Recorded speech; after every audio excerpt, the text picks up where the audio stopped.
Hey guys, welcome to Springfield Leather 2023. We've got our first official roundtable discussion lined up for us today. Everybody knows Rusty Darnell, who is our president.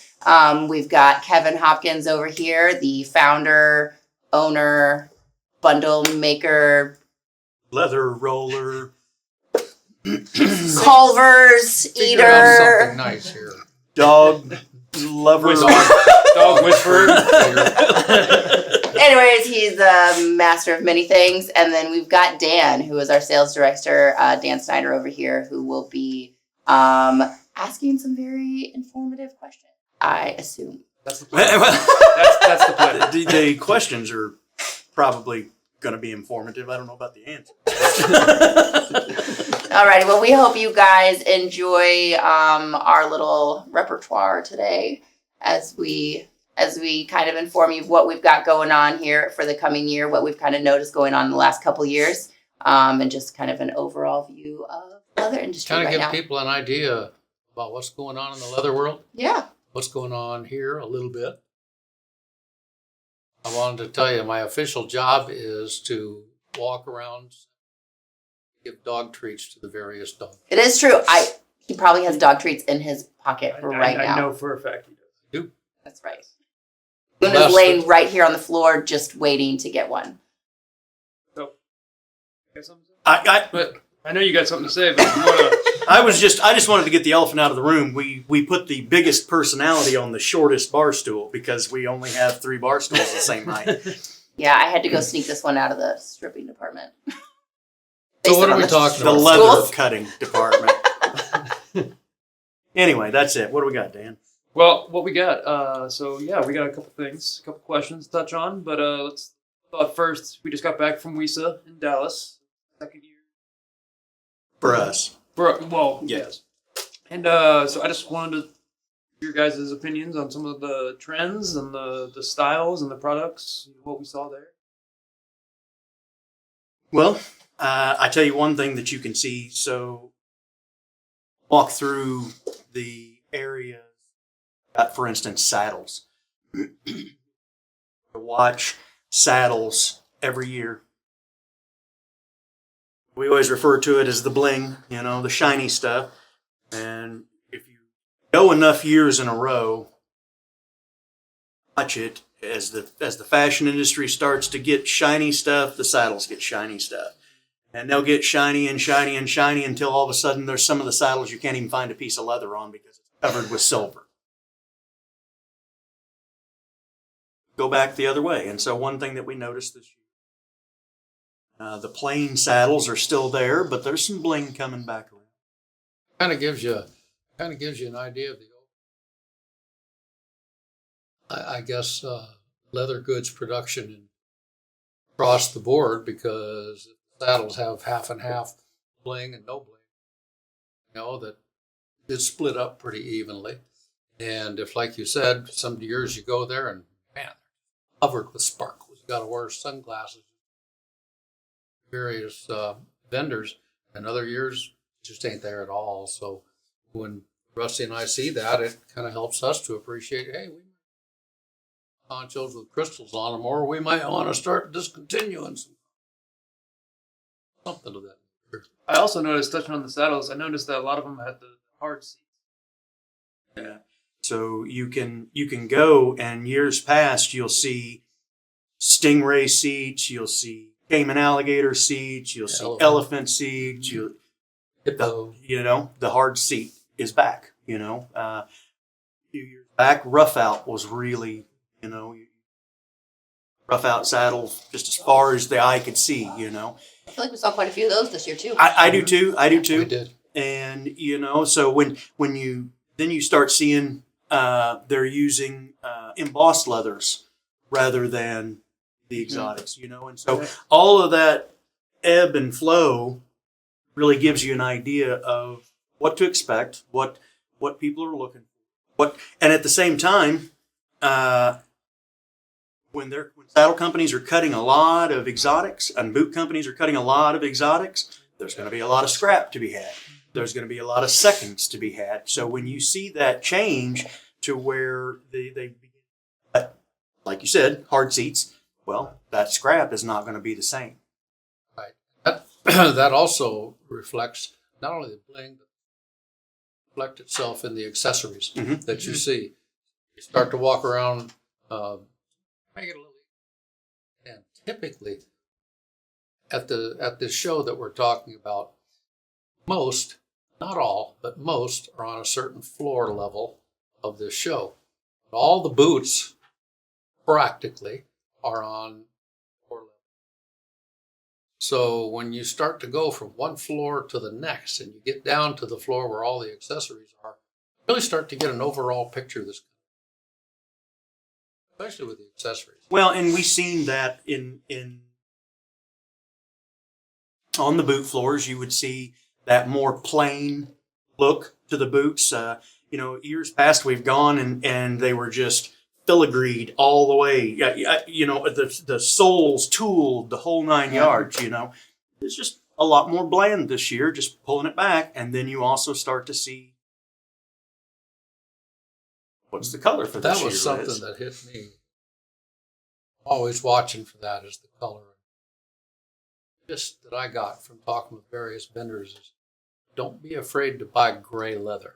Okay. Yes, Kevin. Gray leather is always a good thing. But Gray isn't it like leather, a purpley It's magenta? This Yeah. year they're really Purple. pushing a purple color. And Like a deep, like just a really good purple. well, color in general was a big deal this year. Yeah. Yeah. A lot of No. Southwest, a lot of those Yep. really Yeah. earthy tones, coral colors. I know we looked at a vendor and they had like 10 or 15 lines of leather, all the same color, just different finishes of upholstery.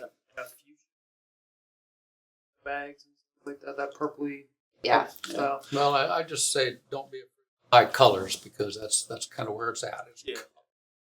Right. No, I agree completely that being able to do that, there's an enormous amount of value for we believe that we're able to then bring to our customers in a sense of knowing what to make room for on our shelves or on the tables, and trying to just be ready to offer those things as those trends roll. And it's challenging. So you need every bit of a heads up that you can get. It was my first time there, and I saw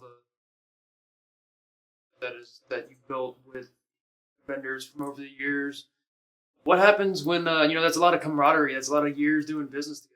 What happens if retires or sadly passes? Old leather guys are like old fishermen. They never die. They just smell that way.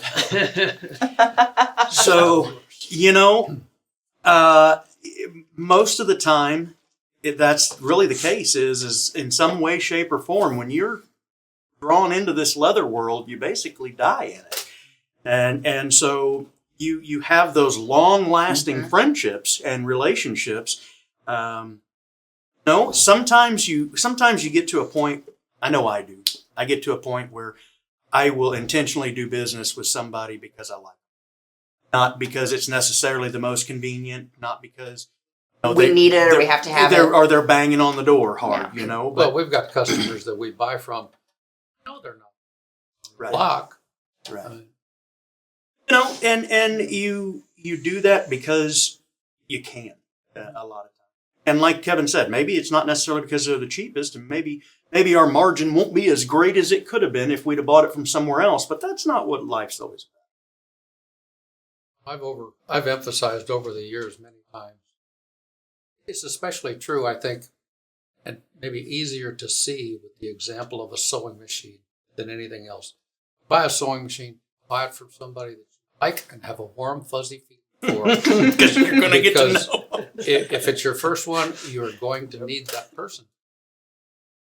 Rusty mentioned in the leather world, it's all about relationships. It's just all about relationships and fashion. Yeah. Can't emphasize that enough. Sure, that's fair. But with the relationships, the reason about relationships is because you call one guy and develop this relationship with him, and later you realize that his cousin, ex-leather company over here, And his father started X Leather Company here, and his grandfather Right. helped move a tannery from so and such a place, and it is just incredible. The leather world is very small. It's very small, but it's an unusual place. It's a very friendly place. It's a very nice place. You know, it's the closest thing that I can think of that would get back to the relationships that were portrayed in the days of the Old West. You know, when you gave your word and that was it, and you shook hands. And that was the a gentleman's deal. agreement. Yep. You know, a lot of that. There's a lot of that. Well, and that, you know, your question used a word, important. And I, to be honest with you, I don't know if that word gives enough importance to the relationship. You know, it's vital to have good relationships. Now, don't get me wrong. You can buy leather no matter whether you have a relationship with people or not. Buy and you can sell, but it really changes the more emphasis that you place on that relationship. The more time that you spend building that, be able to go in and I use tanneries a lot of times as an example. You can go in and you get to know the tannery, you get to know the reps that they use or whatever the case is, but you're able to walk through and have an open conversation where you can identify that they have this that you didn't know about. Yeah. Or that you could help them get rid of. Yeah. That happens so often, especially a couple of vendors, representatives that we have, that they really didn't understand to the degree in which we deal in odd lot leathers sometimes. And because of having come to that understanding, all of a sudden, Kevin, Rusty, we got this tannery that you guys have been buying from for years. Got a pallet of stuff over there that bit of it is really cheap. I think you guys could use it. That's the value of a relationship. Yeah. So with our customers, if I know that so-and-so lady's chaps and I run into hides of some weird, crazy looking thing that I feel pretty good about, well, that gives us offer that's really good, hopefully, for both of us, and it becomes a win-win. Yeah. Well, and I know last year, we started doing the live shopping every week, and that was kind of a really cool way to invite customers that aren't in the Springfield Leather to kind of have that in-house Springfield Leather experience. Well, that's been a tremendous win-win thing, and I think that's critical. It's very good when we both win.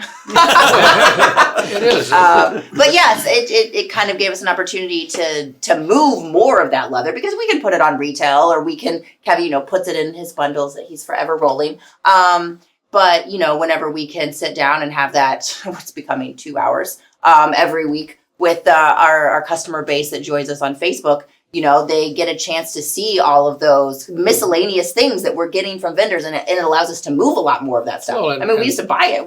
We always bought it, but it took a long time for us to move it. Well, when we first through our started normal out, channels. if we had 25 or 30 sides, that was a lot. Right. But that was many years ago. And now we have 25 sides of something, and quantity we have to fight to move it. But with your online, that's a nice quantity to have. Yeah. You can sell 25 and we don't have Perfect. to go through all the rigmarole. Take numbers pictures of and it, yeah, make all these numbers and things. inventory and will we cut it, won't we cut it? Yeah, and the customers are getting to see leather that they wouldn't normally Right. get to see Yeah. for the most part. Same thing with our $100 boxes that we. Oh, yeah. did last couple I think you're nuts doing those. Yeah, but it kind of gives, it gives new crafters a chance to try some different things, try something that they haven't. Hopefully it's a good Right. bang for them. It helps us to kind of move some inventory that we are needing to move because that happens It here. does, but the time and work he puts in. Christmas. Anyway, We do a lot for you guys. but that one's a win for the customers. Yes. Yeah, definitely.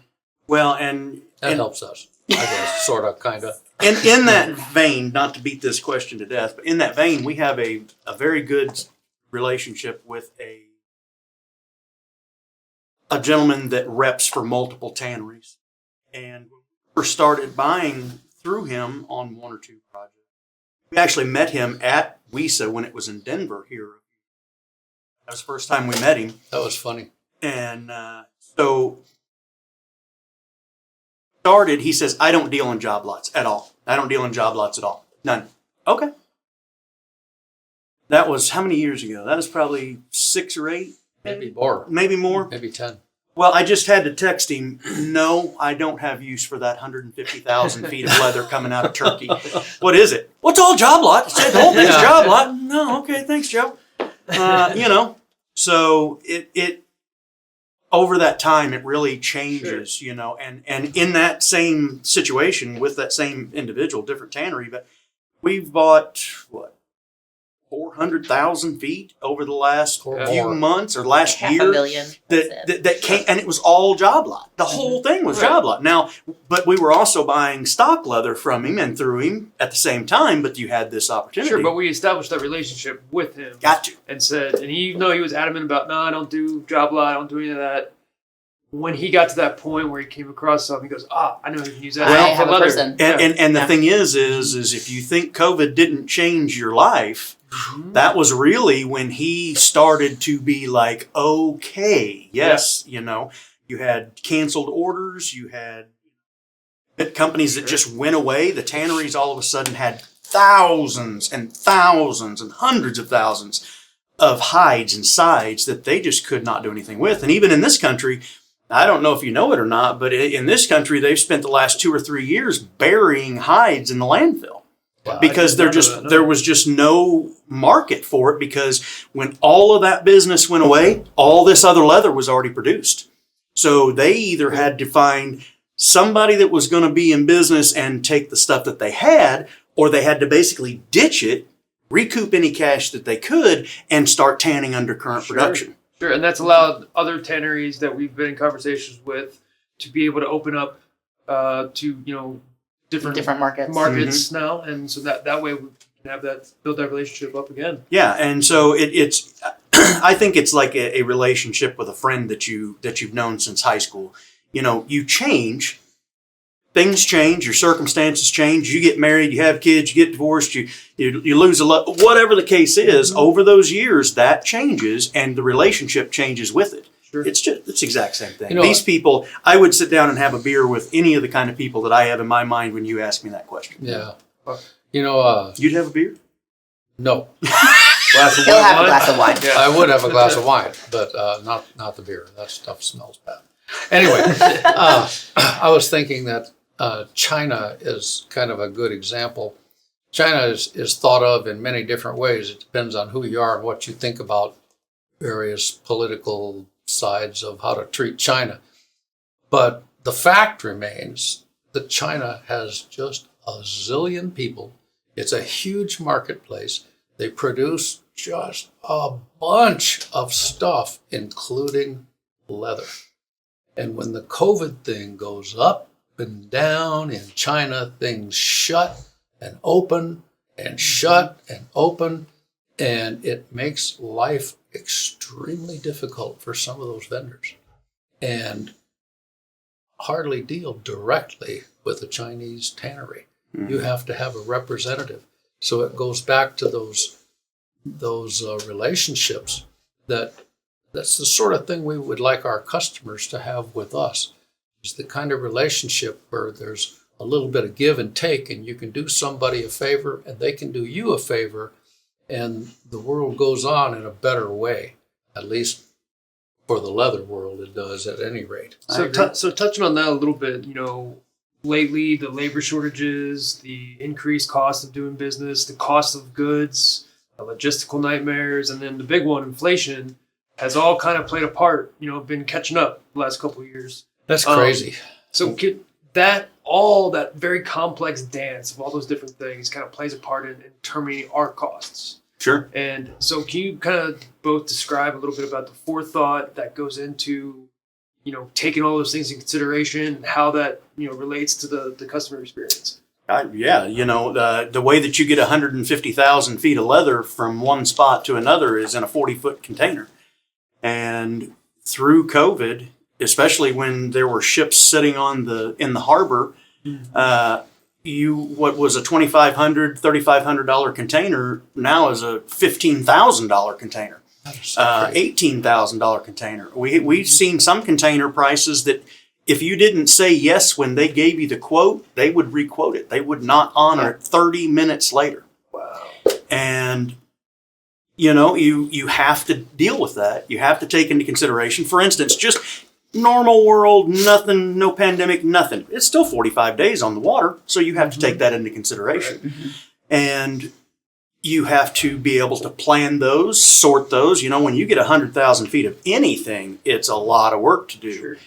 Then when you find out that it's setting in the water, And sitting There's in the nothing you water. can do about and it. setting in the water, Or at the border. and or, so wherever. so when you're bringing something across the border out of Mexico, for instance, you've got to go through customs, and then if you're not got that moving, then it starts to accrue Fees. Oh, yeah. storage fees, and so on and so forth. And so those are just the back things that nobody sees.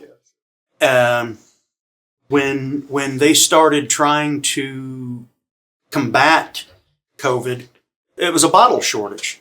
You couldn't buy plastic bottles. You couldn't buy plastic bottles to put dye in. Yeah. Phoebings had trouble finding plastic bottles Because they to were put using dye for in. hand sanitizer and Right. cleaners and all that. And we pour a lot of things ourselves, so we even went to Phoebings on the phone and said, "Hey, can we buy some bottles?" And they said no. and they said, "I wish." Yeah. And so simple things, if you've seen something go away at the grocery store, it's the same principle. It's like, why is there no bread? Well, that's because we live in Missouri and it's supposed to storm tomorrow and it's supposed to get a bunch of snow. So that's why there's no bread. But at the same time, minimum wage going up has had probably as big of an effect on prices and inflation as anything. And I know people like to argue from both sides of that. Well, not even necessarily just minimum wage going up, but then like labor competition. Just here in Springfield over the last year and a half, we had an Amazon fulfillment center go in.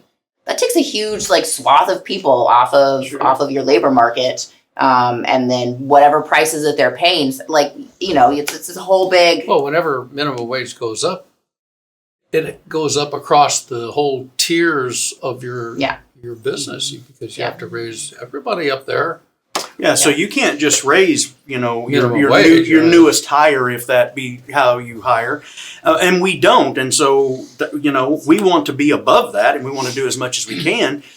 But that money has to come from somewhere, And it's once you've already built and established what your inventory is going to cost, what your labor is going to cost, what your overheads are on all planes, and then that moves. You have to move with it. Sure.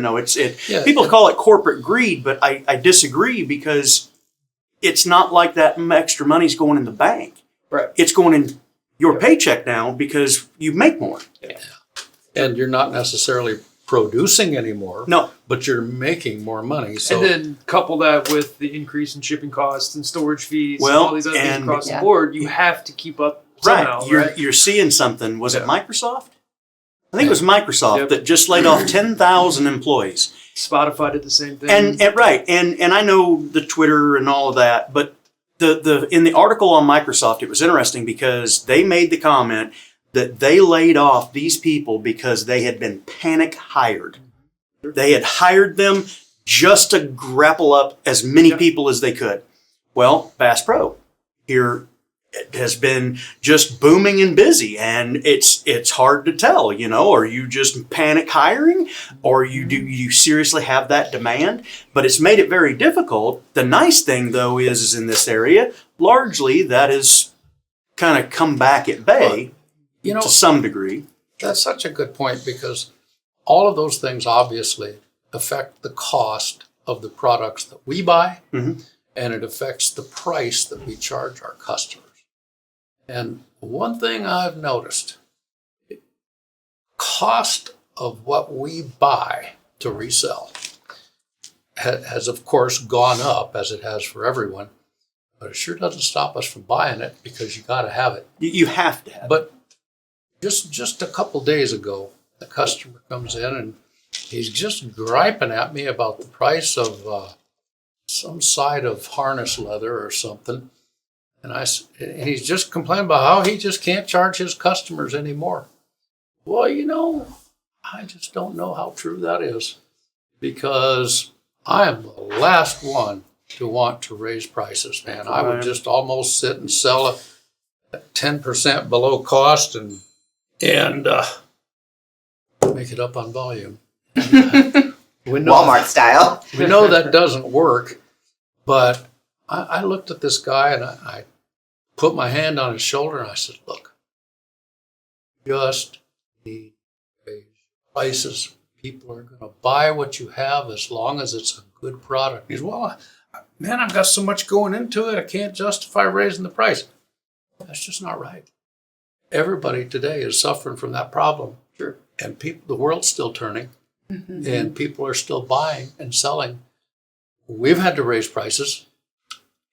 It's just a fact of life, and I think that's something that a number of our customers should think seriously about. But for them, it is a very hard conversation to It's have. really with hard. that. Well, sure. It's hard for us to have that. I can't imagine if you have the clientele base as a mom and pop shop just doing your own thing, and then you have to have that conversation with your customers saying, "Sorry, but Your neighbor down the street that you fix all of their tap Yeah. for, they come into your shop, and Yeah. you've known them your whole life, and suddenly, whatever Herman Oak it is has to go up. It's kind of funny how some of our customers, I think in particular, the ones that make handbags, a lot of the lady customers who haven't been doing leather work that long, they're making jewelry, earrings, handbags, that sort of thing. And they're making wristbands and this and that and the other thing.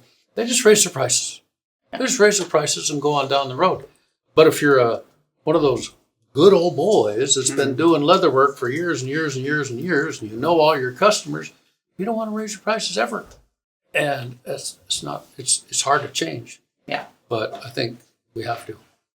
Well, if you like to eat, that's what it boils down to. We never want to raise prices. So we're always looking, and I know that a lot of you have heard me say this before. I'm always of the mindset, can you lower the upfront initial cost versus having to raise the price? Well, you do that by your sourcing and by your buying. The saying says you make your money when you purchase. Well, that really has a whole lot to do with it, because if you're paying more than you need to for it, do you have a reason? One reason, I don't want 3,000 feet. I don't want a drum load. I just want 500 feet to try it. So maybe you pay more because they're going to run you a special thing, or maybe they're going to warehouse it in this country for you. So they're bringing it in a container. Then you're able to resell it. Well, once you buy 500 feet of it and you know that your customer base likes it and that it's something that you can sell, then let's try 1,000. Then let's try 2,000. Then let's try your drum load. And then, your price will reflect that. But everything you do has to make sense. And so buying 3,000 feet of a leather you have no idea whether anybody's going to like or not, it's not really the odds that I like to play with. Sure. No, that makes sense. And it kind of goes with my next question here. And Kevin, with my magazine, the International Leather Journal, that I started kind of when I started working here, I interviewed you for the first issue. And I asked you this question, but, with the changing technological landscape that's out there, I mean, that adds to another additional cost of doing business as well. So how has SLC really embraced modern technology but stayed true to that, old-fashioned, like, down to the roots type of leather work? Well, that's easy. I don't embrace technology. I was going to say, that's a bad question for Kevin. He had his Bluetooth Ever- hearing aid on there. Ever since we switched our point of sale systems, Kevin doesn't know how to do anything. I can appreciate technology. But I'm also very much rooted in old-fashioned past manners of doing business. I like a piece of paper. I like a pencil. He loves a piece of paper. I like something written down so that I can see it. Howsoever, I will type up a document in Word and I'll save it. That way I can see it later. And then he can print it. I can print it. Yeah, he might even email it. But I rely basically on everybody else to keep us up with technology. And that you got to do that. I mean, you just do. But I mean, you take a chance with it, though. hey, like somebody comes to you and these technological advances, like in our back end system or inventory system, that's a huge investment at first. Oh, And it's like with, you have 400,000 square feet of leather. You don't just go off and buy it, you buy it a little bit at a time. But with technology, you kind of have to embrace that, or else you're going to be falling behind. Well, in 2016 is when we upgraded our point of sale system here. We had been running off of something that was meant for gas stations. Literally, there's we like could choose pump pump. options on your retail thing. You had 30 characters to describe the item. You had so many characters for your larger description. The website capabilities weren't all that good. So we spent $500,000. That was just the that was what Yeah. we spent to upgrade to our current point of sale system, so that we have trackability, so that we can see all the orders that we currently have. Guys, before 2016, we couldn't see how many orders we had. We didn't know whether we were missing your order. It took you to call us to know if we were missing your order, which was not good. We just this isn't great, guys. So, we spent that huge chunk of money to upgrade for better inventory trackability. I'm pretty sure most of our inventory that time said negative 1,000. That was just sitting inventory. So much so that we would go into an inventory of an item and just throw 10,000 at it. Yeah, it was just the whatever. system didn't know. It didn't matter. We got 10,000 of those. Well, when you dump that into a system that does know, it's oh wow, Yeah, that's then a you gotta, lot of sewing machine inventory. tabs and different things. well, it's been pretty good, but it's a continual effort at It's adapting continuous to that. improvement. And just upgrading the back end. You can switch all of your information into the new one, but that doesn't mean that it's pretty and beautiful and matrixed and lovely online and all of these things. So that takes a lot of extra back end work that we are still working through. So Always. Well, I don't think it's just that'll ever constant. end. Yeah, it used to constant be. improvement. I remember when computers first kind of made their way into the lives of personal people. And And early everybody 90s. I thought if you buy a computer, everything was going to be faster. Not true. If you buy a computer, everything could be faster, but it's only as good as the information that you put into it, and it might take you forever to put the right information into it, and by that time, it's obsolete. Well, and not So just it's the technologies. challenging. The technologies that we use every day. Well, it's is that different, yeah. Initial investment, and then also as far as the Glowforge, for example, that is a revolutionary way to customize leather. It's a laser, it cuts, does a lot of different cool stuff. But there's other technologies that are coming out into the leather world, and you have this antiquated. Did I say that word? No, I don't know. Antiquated. I was like, it depends on which word you're aiming at. But we have this antiquated, not antiquated, but old-fashioned type of hammer, chisel, sewing. We have this new technology that's coming in here. How we embrace that on that end. So are you saying Kevin's an antique? And don't tell him. that would be antiquated. I knew you would know the answer to that. Well, the laser thing, it's interesting that you mention it, because I think that's going to be something that rears its head more and more as time goes on. Well, and that's even one of those things that's now in your home. Yes. Oh yeah. So I'm sure a lot of you more have and a more laser. people, you can design a pair of earrings. You can cut them out. You can put cute little flowery things on them. You can laser like the valet trays that we sell. You can laser a little old time map in the middle of them, and it looks cool. Or you can just they're really pretty neat to be able to putz around with. There's a lot of ways to customize your leather without having to learn all the tooling, and it's a lot faster way to do something that's personalized. Now that you mention that, I think one of the trade journals that just came out recently had a picture of a finished leather handbag on it with no tooling, no floral carving, no pictorial carving, nothing, just it was a classy looking bag made by some Japanese guy, if I remember correctly. Probably. And it was beautiful. But it makes the point. You don't have to tool a piece of leather to make it work. You just need to do leather work and enjoy it. Yeah. Cool. Well, I guess the last question is, anything we can hint towards what's coming in 2023? Oh, I've got one. Okay. We are investing in a new splitter, another new splitter. And when I say that, so our splitters are different sizes. widths. And we have 28, 42, and a 72. The 72 came out of Herman Oak. It was in Herman Oak since 1983. And we've had it here about 6 or 7 years. And we're now moving into a more modern machine that's came onto the market. The same machine that Herman Oak runs, so that we are able to, because splitters are funny. No, they're really not. It's not that kind of funny. Yeah, it's really not that kind of funny because I think you were saying finicky. Oh, yeah.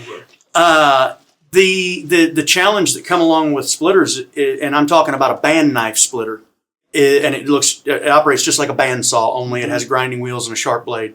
Yeah, it's a bandsaw that's turned. Yeah, like a sawmill style.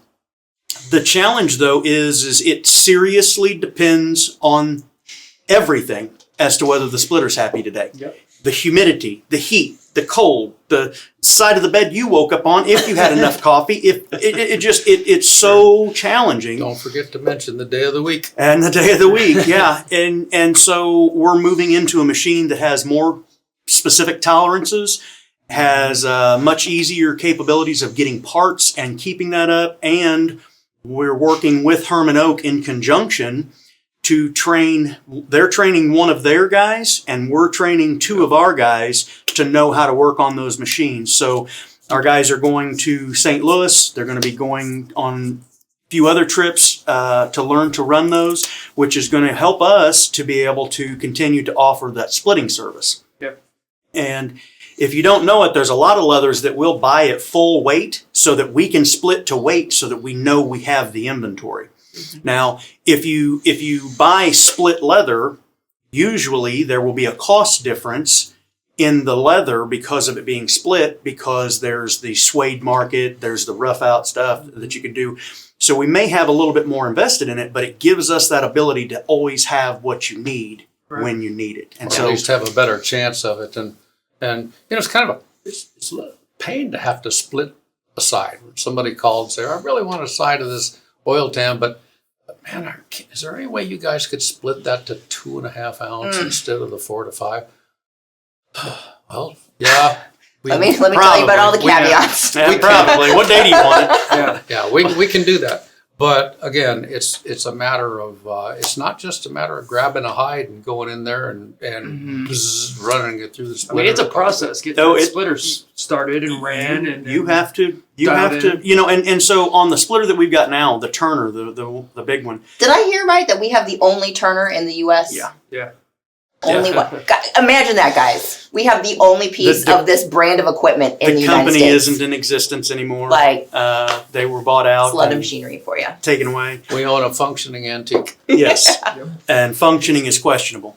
But the thing about it, though, is when you do a blade change on this Turner, the footprint of the machine is 17 feet wide. So that blade is double that plus, right? So that blade's 40 feet long or more. And very sharp. And excessive. Well, you have to dull it before you take it off. That is the first rule of a splitter So how long does that take to dull? Dulling it could take you a half hour to dull it. Okay. Because what'll happen is you won't dull it immediately. It'll roll the edge. And so now it's not sharp here, but it's still really sharp here. So you've got to dull the entire blade. You take it off, you readjust the machine, readjusting everything back, and put the new blade. It takes 4 hours to resharpen the blade. Sure. So it's an all-day process if everything goes perfect. And then the next day when you go to split, you just hope that everything is back in its proper area. Again. Yeah. You just have to start over again. Probably ruin a couple pieces of leather before you really can probably go back to some of the live videos and you hear a big loud noise. Yeah. It's probably something in the Turner, Well, and so this new machine is promised to take a all-day 8-hour splitting job or blade change job into 30 minutes. Be splitting in 30 minutes. It will be reground because basically we grind the bevel on that blade. It comes just so we have to. It just comes with an edge. 4 inch wide. We have to create the bevel, and the bevel has to be mic'd on the top and the bottom, and the bevel has to be just right, or else that leather will go under the blade or over the blade. And so, this being able to be set up is going to stop those days where it takes us 2 days, because once we got in there, we found out there was a pin that was broken that we then have to manufacture ourselves and machine ourselves to get the machine up and running Yeah, again. and hopefully the end result is going to be that it doesn't take 2 or 3 or even 4 days to get somebody's leather split, especially for them, Right. so that the order process all across the store can just be smoothed out a little Yeah. bit and So, be faster. Well, this is a large reinvestment into Yeah. Yeah, definitely. what we've got as far as machinery. And it will goes. give us the ability to have the support of Hermano. Correct. And have Access more to parts. people trained and access Mhm. to parts. So that's pretty exciting. Anything else that you guys want to add? That Well, we're- I think we coming? should try and recap, what we've said. Sure. We went to WESA. We got a pretty good look, or at least I felt we got a pretty good look at where the leather world is, where it's kind of headed for the time being. We know for a fact that color is going to be a big thing in the leather world this year. In particular, gray and what was the other one? Purple. Purple. Those are going to be good. We just had emphasized to us how fortunate we are to have good relationships with the vendors that we do. And good That relationships just- with you guys too. That just paid off in a lot of ways. Number one, we got a free dinner from Herman Oak. That's pretty good. But that business relationships is so critical, and we want to try and have those with our customers as well to the Yeah. extent that we can. We're trying hard to keep our costs low. We do a pretty good job of it in some instances and a lousy job in others. But the things that you mentioned, the supply chain, the lead chains, the cost of materials and everything, that's a real fight right now, and we're just doing our best. And we're trying to keep up technologically. Am I missing anything? Well, there's only Yeah. one thing that I wanted to add to that, was that in our effort to keep those costs low, you're going to probably begin to see a different way of pricing. And what I mean by that is the price might not be $6.99. It might be $6.83. Well, the reason is because we're trying not to raise prices any more than we absolutely have to. And that is always a balance. That is always where do we need to be? But it's also going to allow us, every time you buy 10 items, that 10 cents per item, well, there's another buck. You know what I mean? And so it does add up over time. And so our goal is to work at it from every angle and not necessarily try to put the maximum looking because it's a friendly number. We're not going to bump it up to 685 just because it looks pretty. Well, right, You know? right. Yeah. Exactly. That's my point exactly is so don't be taken back by that. But yeah, you might see prices that say 683. Well, the goal is, because it could have been 689 if that makes you feel better, but we don't really want to do that any more than we have to. Exactly. So, there's a lot of changes that we've been making internally at Springfield Leather over the last few years. And now we're actually doing some external on the roof even. So we've got some projects Getting a going new on. roof, We're getting a new guys. roof on this building. And actually we're talking about refreshing the outside and just, continuing to do what we can to make it more customer friendly. We're talking about expanding our retail floor again while we're doing this construction. So all of it is, we're talking about expanding the retail floor while we're doing this. I do this in public. You do this kind of thing in public, people. Well, and we're also trying hard to shorten the lead time in our filling of orders. We process a lot of orders, folks. Just a flat We time. just process a lot of orders, and with the unique services that we offer many times, the fact that we are willing to cut leather for you, it adds time to the filling of an order. Tremendously. But we feel that it's worth it. We feel because there's value. It adds value to you as a customer.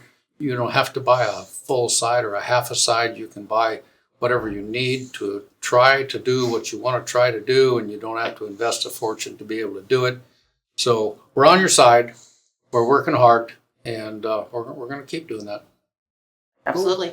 Well, Rusty, Kevin, thank you guys. We'll have you back next month. All right. Damn. Thanks, I think. Thanks, everybody. Have a good See you one. guys. Bye.